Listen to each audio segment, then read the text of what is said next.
Hello friends, today I discuss discretization of geometry meshing a circular plate using 3-node element.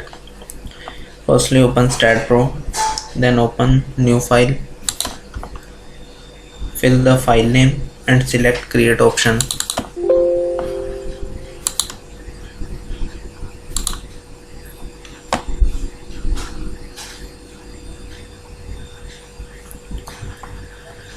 In which firstly we will go to structure wizard,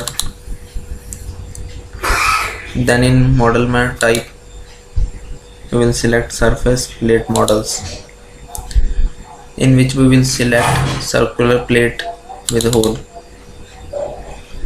We will select hole and delete hole, then go to boundary, in which we will select value of y1 and z equal to 0, then click on OK.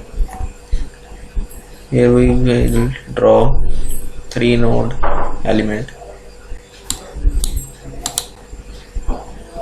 then transfer to main screen, click on OK. Here we will done discretization of geometry meshing a circular plate using 3-node element. Thank you.